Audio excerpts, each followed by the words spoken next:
You're listening to Policy Currents, a weekly podcast from the RAND Corporation. I'm Deanna Lee.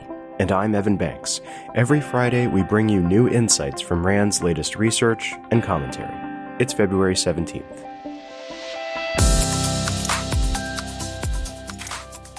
The devastating earthquake that struck Turkey and Syria earlier this month was one of the strongest to hit the region in the past century. More than 36,000 people have been confirmed dead. As rescue efforts continue and the long recovery process begins, many questions remain.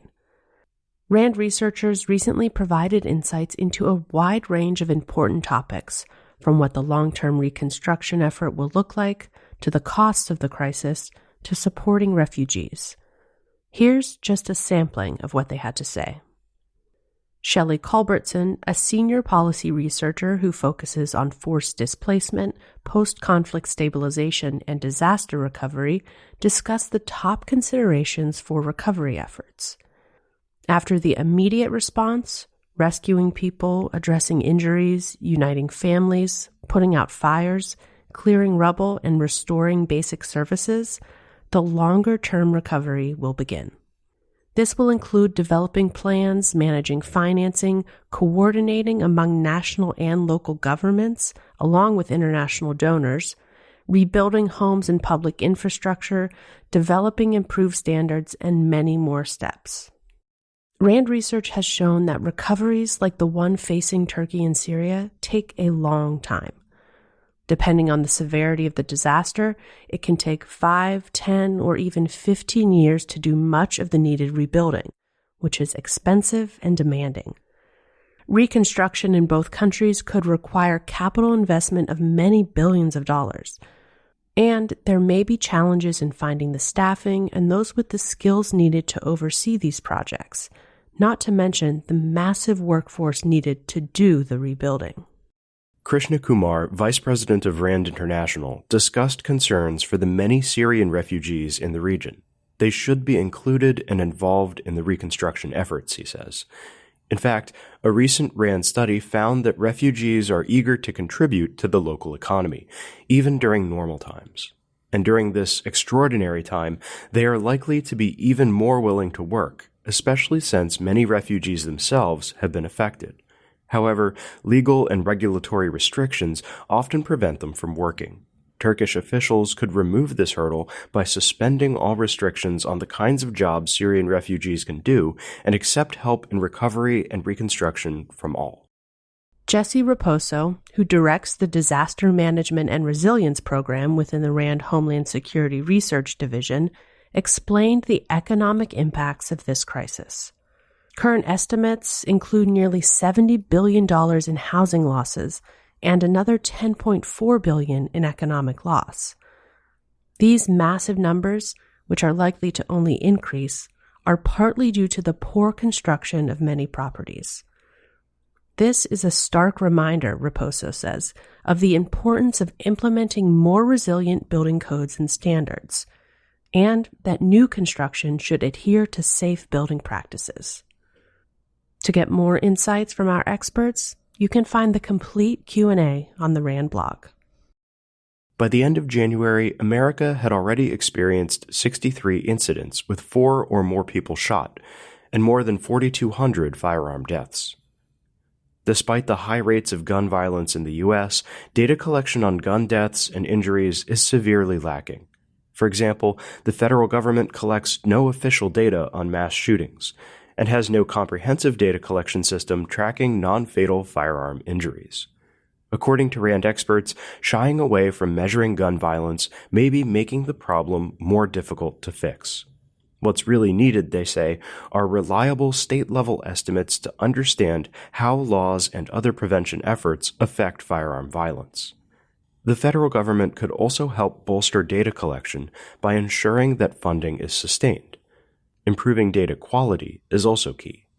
Additionally, there is one step that could be taken right away to help improve data collection on gun violence: removing the legal barriers that prevent researchers from using data that is already available, such as information on guns used in crimes.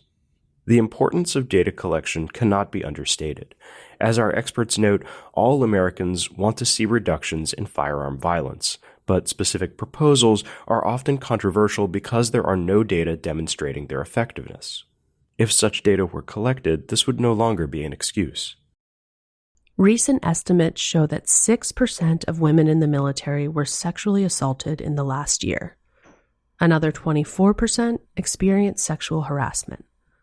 Prevention is essential, but when sexual violence does occur, it's also vital to ensure that victims get the mental health care they need afterward. RAND's Julia Rawlinson recently wrote about the lasting effects of the trauma from sexual violence and what military and veteran services can do to help individuals heal. Rawlinson notes that women's difficulties getting treatment for sexual trauma is, of course, not unique to the military, but serving in the military is a complicating factor. In surveys, female service members have explained how they are filled with self-doubt and shame after a sexually traumatic experience. They worry what their peers or commanders would think, or they consider the trauma to not be severe enough to warrant getting care, perhaps especially if they are comparing their experience to that of combat. High numbers of women who have been assaulted or harassed also report that they don't trust military or veteran health systems or their providers.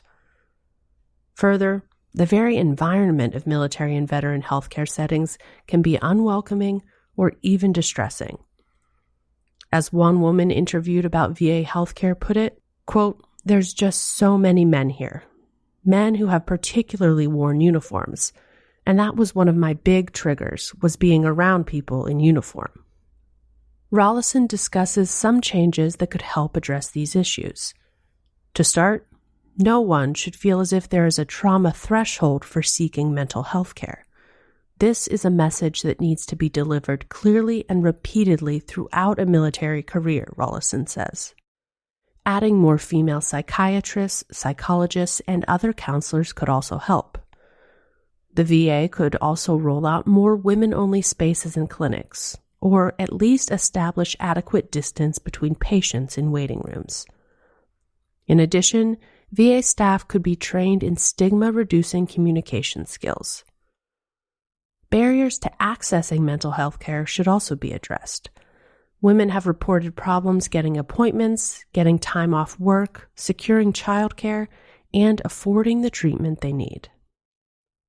Whatever the specific policies put in place, military victims of sexual violence clearly need more support. The Pentagon and VA need to, quote, "press forward with efforts to ensure victims receive high-quality mental health care in a safe and supportive environment, and don't have to jump over hurdles to get it," Rawlinson says. At least until spring of last year, the dismal teaching conditions resulting from the pandemic had not led to notably higher educator turnover. However, surveys of educators continue to show that many teachers and principals plan to push up their retirement because of COVID-19, and morale among educators looks to be at an all-time low. To obtain a national picture of teacher and principal turnover, RAND conducted a survey of leaders from nearly 300 public school districts. The results show that teacher turnover rates have increased significantly since before the pandemic, reaching 10% nationally at the end of the 2021-2022 school year. Principal turnover has increased too, up to 16% going into the 2022-2023 school year. Teacher turnover last school year was highest, around 12 to 14%, in urban districts, high-poverty districts, and districts serving predominantly students of color. Meanwhile, principal turnover was highest, around 21 to 23%, in high-poverty districts and in rural districts. Notably, our survey results also show that states and school districts are responding to staff shortages. 90% of districts reported one or more policy changes designed to help boost teacher ranks. These changes include increased pay or benefits and the expansion of Grow Your Own teacher preparation programs. Law enforcement is increasingly using facial recognition technology to solve crimes. This technology may be groundbreaking, but it also poses serious risks. For example, misuse of facial recognition or system failures could lead to convictions of innocent people. As facial recognition technology is used more and more widely, policymakers need greater insights into the potential risks and benefits. A new RAND report aims to provide such insights. The authors conducted a literature review, interviewed subject matter experts, and led a nationally representative survey of public perceptions of facial recognition use by law enforcement. Based on their findings, they identified some opportunities that could help guide regulation, such as narrowing the use of this technology. This narrowing could include only using facial recognition to investigate serious crimes, increasing the level of authorization required for using facial recognition, reducing the number of people being searched or doing the searching, restricting the types of images or the quality of images used, and implementing requirements for deleting data. Transparency about when facial recognition is used is also critical, according to the report. Full disclosure about types of use cases and about when facial recognition is used in individual cases could help reduce the risk of an innocent person being arrested and convicted if the system is flawed or used inappropriately. RAND is a nonprofit institution that helps improve policy and decision-making through research and analysis. For more on today's episode, check the show notes at rand.org/podcast. And be sure to listen to next week's show. We'll be joined by RAND senior policy researcher Dara Masako, an expert in Russian military strategy and capabilities. This is just one of the many ways RAND is recognizing the one-year anniversary of Russia's invasion of Ukraine next week. We'll also have special features on RAND.org and a live event on Twitter Spaces next Tuesday. We hope you'll check those out and join us back here for our conversation with Dara next Friday. See you then.